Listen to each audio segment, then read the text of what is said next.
ओम नमो भगवते वासुदेवाय। अष्टादशोऽध्याय। श्रीसुत उवाच। कहन्ति सुत सुधचेता शृणु सकल ब्रह्मवेत्ता। द्रोणकुमार शराघाते प्राणे बଞ୍ଚିଲା ଗର୍ଭଗତେ। ଗୋବିନ୍ଦ ଅନୁଗ୍ରହ ଭାବେ ବଞ୍ଚିଲା ଜନନୀର ଗର୍ଭେ। ବ୍ରାହ୍ମଣ କୋପେ ଶାପ ଦେଲା ତକ୍ଷକ ଧଂସୁ ଯେ ବୋଇଲା। ତେଣୁ ତକ୍ଷକ ତାକୁ ବଳେ ଦେହେ ଧଂସିଲା ଗଙ୍ଗା କୂଳେ। ମରଣ ଜାଣି ମହୀପତି ହୃଦୟେ ଚିନ୍ତିଲା ଶ୍ରୀପତି। କୃଷ୍ଣ ମହିମା ପରିମାଣି ବ୍ୟାସନନ୍ଦନ ମୁଖୁ ଶୁଣି। ଗଙ୍ଗାରେ ଛାଡ଼ି ନିଜ ପ୍ରାଣ ଗୋବିନ୍ଦେ ପଶିଲା ତକ୍ଷଣ। କୃଷ୍ଣର ଗୁଣ ଗାଥା ପନ୍ତି ଏ ଆଦି ହୃଦୟରେ ଚିନ୍ତି। କୃଷ୍ଣର କଥାମୃତ ତୁଣ୍ଡେ କହି ରୋମାଞ୍ଚ ଯାର ପିଣ୍ଡେ। ସଦାକାଳେ ଯେ ତାହା ଚିନ୍ତି ମରଣେ କିବା ତାଙ୍କ ଭ୍ରାନ୍ତି। ସେ ରାଜା ଯେତେ ଦିନ ଥିଲା ସଂସାରେ କଳି ନ ପଶିଲା। ନନ୍ଦନନ୍ଦନ ଯେତେବେଳେ ତନୁ ଛାଡ଼ିଲା ମହୀ ତଳେ। ତକ୍ଷଣେ ଅଧର୍ମ ପୁରୁଷ ସଂସାରେ ହୋଇଲା ପ୍ରବେଶ। ସେ ରାଜା ତାକୁ ସ୍ଥାନ ଦେଇ ସାରଙ୍ଗ ପ୍ରାୟେ ଶର ଦାଇ। କୁଶଳ କର୍ମ ଯେ କରନ୍ତି ସେ ଫଳ ଏ ଦେହେ ଭୁଜନ୍ତି। ଇତର କର୍ମ ନ ଲାଗଇ ଯେ ଶୁଭ କର୍ମେ ନିରତ ଥାଇ। ଯେ କଳି ଯୁଗ ଭୟଙ୍କର ସ୍ୱଭାବେ ସୁଧୀର ଗଭୀର। ନିରତେ ଅପ୍ରମିତ ଦେହି ସିଂହର ପ୍ରାୟେ କଭ୍ରମଇ। ପ୍ରମତ୍ତ ପ୍ରାୟେ ବଳ ମଧେ ଯେ ସେ କଳି ବିହରେ ଆନନ୍ଦେ। ଏପରିକ୍ଷିତ ଗୁଣ ଗାଥା କହେ ନିରତେ କୃଷ୍ଣ ଗାଥା। ଭାବେ କହିଲି ତୁମ୍ଭ ଆଗେ ଯେଣୁ ପୁଛିଲ ଅନୁରାଗେ। କୃଷ୍ଣର ଯେତେ ଗୁଣ ଗାଥା ଏ ସାଧୁ ଜନ ମଧ୍ୟେ କଥା। ଯାର ମହିମା ଶୁଦ୍ଧ ଚିତ୍ତେ କହି ବଞ୍ଚନ୍ତି ସାଧୁ ଯୁଥେ। ନିର୍ତ୍ତ ଯେ ତାର ପାଦ ଚିନ୍ତି ନିଶ୍ଚେ ଗୋବିନ୍ଦେ ସେ ପଶନ୍ତି। ସୁତ ବଚନ କର୍ଣ୍ଣେ ଶୁଣି ସୌନକ ଆଦି ବିପ୍ରମଣି। ଆନନ୍ଦେ ଉଠିବି ସର୍ବଜନ କର ପ୍ରସାରି ଅନ୍ୟ ଅନ୍ୟ। ସୁତଙ୍କୁ କରନ୍ତି କଲ୍ୟାଣ ଭୂସୁତ ସାବଧାନେ ଶୁଣ। ସୌନକ ଉବାଚ। ନିର୍ମଳ ଯଶ ଗୁଣ ଦେହି ଚିରଜୀବିତ ହୁଅ ତୁହି। ଆମ୍ଭେ ଯେ ନର ଦେହ ବହି ତୋର ନିକଟେ ସୁଖେ ରହି। କୃଷ୍ଣ ଅମିୟ କଥା ମାନ ତୋର ବଦନୁ କଲୁ ପାନ। କରି ବଞ୍ଚିବୁ ଦିନ କେତେ ଶୁଦ୍ଧ ବିବେକ ଜ୍ଞାନ ମତେ। ଏ ଯଜ୍ଞ କର୍ମ ଆମ୍ଭ ଚିତ୍ତ ବେଦ ବଚନେ ମୋହଗତ। ଏ ଯଜ୍ଞ ଧୂମେ ଧୂମାକୁଳ ଆତ୍ମାର ଆତ୍ମାହୀନ ବଳ। ଫୁଟିରୁ ଯଜ୍ଞ ବାଟେ ରହି ପଥୁକି ଯେତେ ଶ୍ରମ ପାଇ। ତୁ ଯେ ଆମ୍ଭର ଶ୍ରମ ଜାଣି କୃଷ୍ଣର କଥାମୃତ ବାଣୀ। ପାନ କରାଇ ସ୍ତୁତି ମାର୍ଗେ ଆମ୍ଭ ଜୀବନ ରଖ ଏବେ। ହରି ଭକତ ଜନ ସଙ୍ଗେ ଯେ ପ୍ରାଣୀ ବଞ୍ଚେ ନାନା ରଙ୍ଗେ। ସେ ସାଧୁ ସଙ୍ଗେ ସ୍ୱର୍ଗ ମୋକ୍ଷ କେ ତୁଲ୍ୟ କରିବ ପ୍ରତ୍ୟକ୍ଷ। ଏଣୁ ଯେ କରେ ସାଧୁ ସଙ୍ଗ ସେ ତରେ ଭବ ତରଙ୍ଗ। ପ୍ରାଣୀ ଜୀବନେ ଆଶା ଯେତେ ଅଧିକ କିବା ଏ ଜଗତେ। କୃଷ୍ଣର ରସ କଥା ଯେତେ ତାହା ବିଶ୍ୱାସୀ ହୃଦ ଚିତ୍ତେ। କେ ଅନ୍ତ ଜାଣିବ ତାହାର ଯେ କର୍ଣ୍ଣେ ଯେହା ସୁଖ ଘର। ଯାହା ଗୁଣରେ ଅନ୍ତ ନାହିଁ ସ୍ୱଭାବେ ନିର୍ଗୁଣ ବୋଲାଇ। ଭବ ବିରଞ୍ଚି ଯାର ଅନ୍ତେ ପ୍ରମାଣି ନ ପାରେ ଜଗତେ। ଏଣୁ ଭକତ ପ୍ରାଣୀଙ୍କର ଭାବୁକ ମଧ୍ୟେ ତୁମ୍ଭେ ବର। ମହତ ପ୍ରାଣୀଙ୍କ ଶରଣ ଯାହାର ଅଭୟ ଚରଣ। ସେ କୃଷ୍ଣ ଉଦାର ଚରିତ ବିଶୁଦ୍ଧ ରସେ ଆମ୍ଭଚିତ। ଲଭିଲା ମଧୁକର ପ୍ରାୟେ ଭୋମୁନି କହତୁ ସଦୟେ।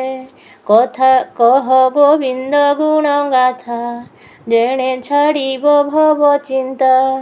ସେ ମହାଭାଗ ପରୀକ୍ଷିତ ଭକ୍ତଙ୍କ ମଧ୍ୟେ ବୁଦ୍ଧିମନ୍ତ। ବ୍ୟାସନନ୍ଦନ ସାଧୁବାଣୀ ଆନନ୍ଦେ ଗଙ୍ଗା ତୀରେ ଶୁଣି। ଗରୁଡ଼ ଧ୍ୱଜ ପାଦ ତଳେ ପ୍ରାଣ ନିବେଶି ଗଙ୍ଗା କୂଳେ। ଗରୁଡ଼ ଧ୍ୱଜ ପାଦ ତଳେ ପ୍ରାଣ ନିବେଶି ଗଙ୍ଗା ଜଳେ। ପଶିଲା ସର୍ବ ଦୁଃଖ ତେଜି ହରି ଚରଣେ ଭାବ ବୁଝି। ତାର ଚରିତ ଯୋଗ ସାର ଯେଣୁ ସେ ଭକ୍ତ ମଧ୍ୟେ ବର। ଅନନ୍ତ ଚରିତ ସଂଯୁକ୍ତ ଯେ କର୍ମ କୃତ ପରୀକ୍ଷିତ। ସେ ଯେଉଁ ଭାଗବତ ପୁଣ୍ୟ କହି ତୋଷିବ ଆମ୍ଭ ମନ। ଶୁଣି କହନ୍ତି ସୁତ ମୁନି ବିପ୍ରଙ୍କ ଭାବ ହୃଦେ ଘେନି। ଶ୍ରୀସୁତ ଉବାଚ କହନ୍ତି ଭାଗ୍ୟ ଏ ମୋହର ବୃଦ୍ଧଙ୍କ ମଧ୍ୟେ ପୁରସ୍କାର। ଏ ଭବେ ଜନ୍ମ ମୋର ଦେହି ଦୁଷ୍କୃତ କୂଳ ମଧ୍ୟେ ରହି। ମହତ ଜନକୁ ଯେ ପାଇ ତାର ଦୁଷ୍କୃତ ଦୋଷ ନାହିଁ। ମହତ ଜନକୁ ଯେ ପାଇ ତାର ଦୁଷ୍କୃତ ଦୋଷ କାହିଁ। କୃଷ୍ଣର ନାମ ଯେ ଗୁଣନ୍ତି ଯେ ଅବା ଶ୍ରବଣେ ଶୁଣନ୍ତି। ସେ ହରି ସର୍ବଭୂତେ ଥାଇ ଶରଣ ରକ୍ଷଣ ବୋଲାଇ। ଯାର ନିରୋଧେ ବେଦ ପଥ ଅନନ୍ତ ଶକ୍ତି ଯେ ଅନନ୍ତ। ଯୋଗ ସମାଧି ପଥେ ଚିନ୍ତି ଯେ ଲକ୍ଷ୍ମୀ କଟାକ୍ଷ ଇଛନ୍ତି। ସେ ଲକ୍ଷ୍ମୀ ସର୍ବଗୁଣ ଛାଡ଼ି ଯାର ଚରଣେ ଚିତ୍ତ ବଢ଼ି। ନିର୍ତ୍ତୋବ ଶୋଇ ବକ୍ଷସ୍ଥଳେ ଧ୍ୟାନ ନିରୋପି ପାଦ ମୂଳେ। କୃଷ୍ଣର ପାଦ ପଦ୍ମ ଗନ୍ଧେ ଭୃଙ୍ଗ ଯେ ଶୋନେ ମକରନ୍ଦେ। ଯାହାର ପାଦ ପଦ୍ମ ଲାଗି ସ୍ୱଭାବେ ଗଙ୍ଗା ସୌଭାଗୀ। ଯେ ଜଳେ ବିରଞ୍ଚି ଆନନ୍ଦେ ପୂଜିଲେ ଯାର ପଦ୍ମ ପାଦେ। ସେ ଗଙ୍ଗା ଜଳ ଏ ଜଗତେ ପୂଜନ୍ତି ବିରଞ୍ଚି ସହିତେ। ଯେ ଗଙ୍ଗା ନାମ ଉଚ୍ଚାରଣେ ପ୍ରାଣୀ ତରନ୍ତି ଭବ ବନେ। ସେ ଜଳ ପବିତ୍ର ଜଗତେ ଚିନ୍ତି ନ ପାରେ ମୁନି ସନ୍ଥେ। ଏମନ୍ତ ଯାହାର ମହିମା ତୋ ବିନୁ କିଏ ବା ପୁଣ୍ୟତମା। ଯାର ଚରଣ ସିଦ୍ଧ ଗଣେ ସମାଧି ଯୋଗ ଆଚରଣେ। ତାର ବିଷୟ ମୁନି ଗଣ ନୃତ୍ୟ କରନ୍ତି ସୁମରଣ। ଭକ୍ତି ସମାଧି ଦୃଢ଼ ମନେ ତରନ୍ତି ସଂସାର ବନ୍ଧନେ। ଅର୍ଜୁନ ଆଦି ମୁନି ଯେତେ ପୂର୍ବେ ପଚାରିଛନ୍ତି ମୋତେ। କହ ଶ୍ରୀକୃଷ୍ଣଙ୍କ ମହିମା କିଏ ବା ତାର ଗୁଣ ସୀମା।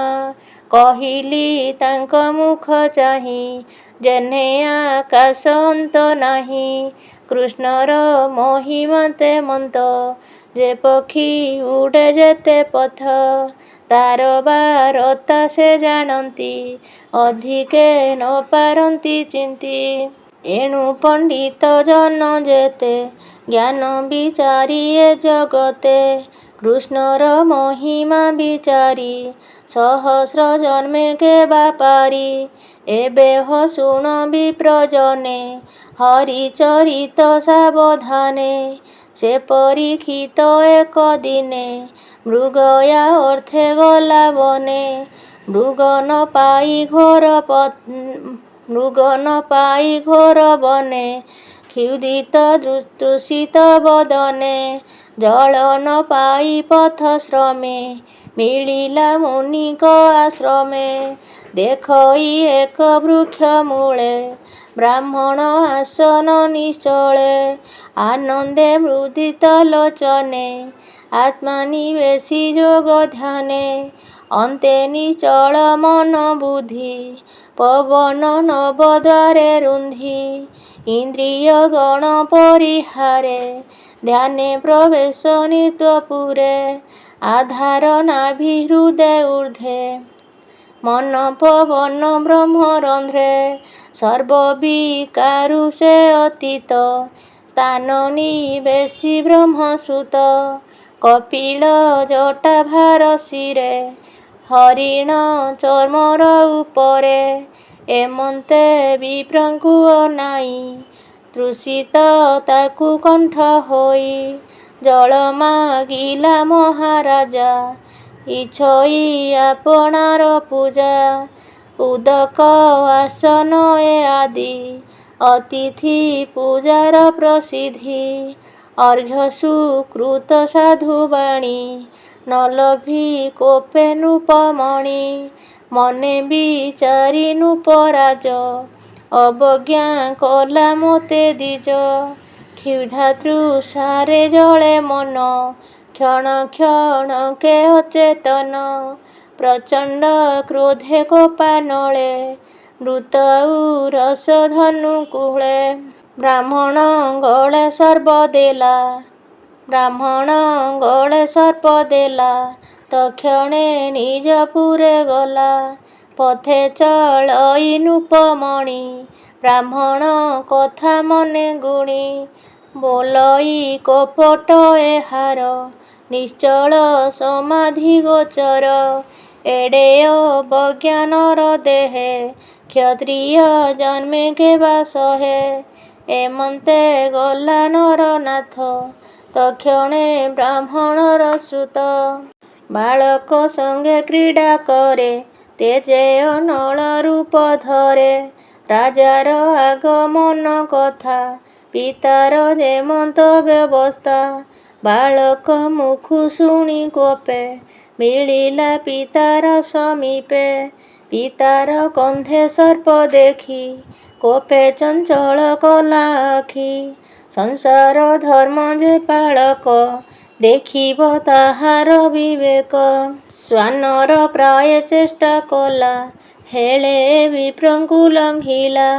ब्राह्मणे छन्ति जाकु बरी सकल जोग जादी करी ब्राह्मणे छन्ति जाकु बरी सकल जाग आदि करी श्वानर प्राय दूरे थाई से भाण्ड भोजन करती श्वानर प्राय दूरे थांती से भाण्ड भोजन करती ब्राह्मणे क्षत्रियଙ୍କୁ बरी यज्ञरे द्वारपाल करी उत्पथगामी दंड अर्थे जे विष्णु जात ए जगते से जेणु निज पुरे गला तेणु ए अवज्ञा होइला ए प्राणी संसारे रहिले धर्म नथिब एथि भले देख मोहर विप्रपण करिबी एथिर कारण एमन्ते बालक जे कही रंग नयने रोष बही कौशिकी जले हस्त भरी मार्जना आचमन सारी राजा उद्देश्य करी मन वज्र प्रहारण वचने अधर्म संपद विचार अन्याय कला जे पामर आजु शपथ दिन शेषे तक्षक आसी महारसे तार शरीर बेगे खाऊ ए पापी जगते न थाऊ मोर पितार द्रोह करी ए किंपा थिब देह धरी एमंत साप ताकु देई मिलिला पिता पासे जाई पितार गले सर्प देखी कांदई अति दुखे दुखी सुतरो दन कने शुणी ध्यान ते जिला विप्रमणि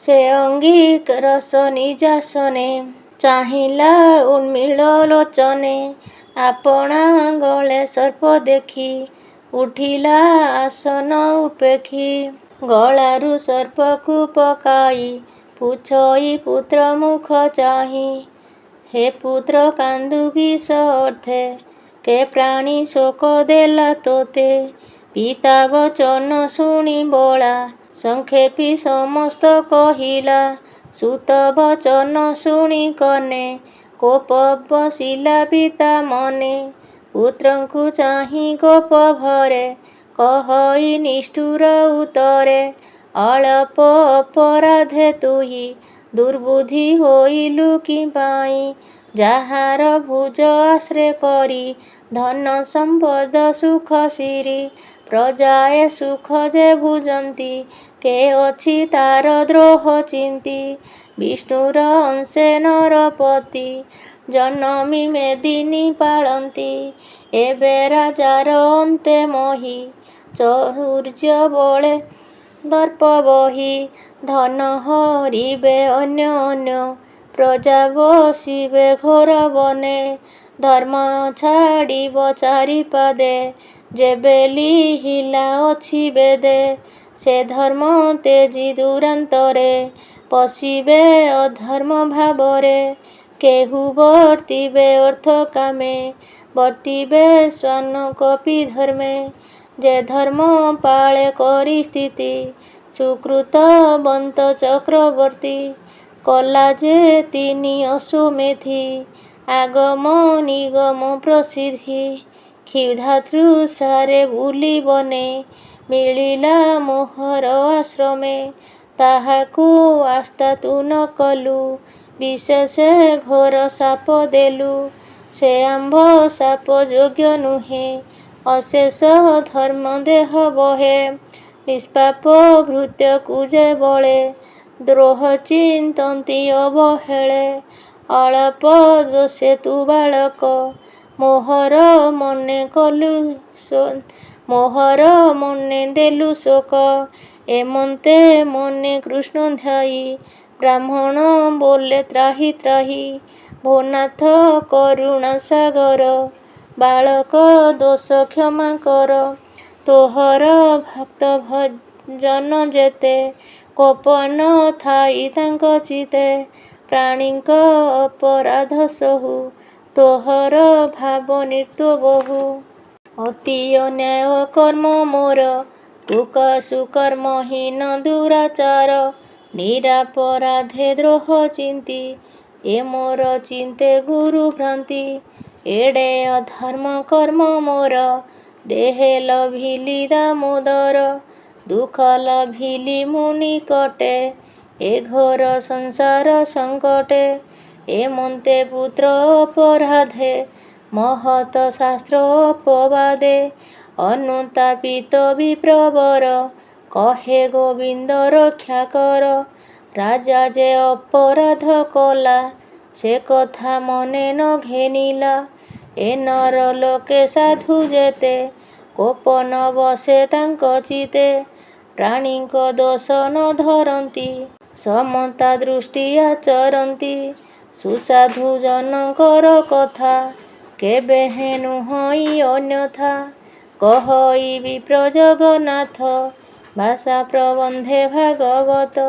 ସୁଜନ ଜନଙ୍କର ହିତେ ଯେବା ପ୍ରକାଶେ ମୋର ଚିତେ ସୁଜନେ ନ ଘେନିବ ଦୋଷ ମୁଁ ତୁମ୍ଭ ଦାସଙ୍କର ଦାସ ଇତି ଶ୍ରୀମଦ୍ଭାଗବତେ ମହାପୁରାଣେ ପାରମହଂସ ସଂହିତାୟ ବୟାସିକ୍ୟାଂ ପ୍ରଥମ ସ୍କନ୍ଧେ ପରିଗୀତ ବ୍ରହ୍ମ ଶାପେ ଲଭନେ ନାମ ଅଷ୍ଟାଦଶୋऽଧ୍ୟାୟଃ। ଓಂ ନମୋ ଭଗବତେ ବାସୁଦେବାୟ।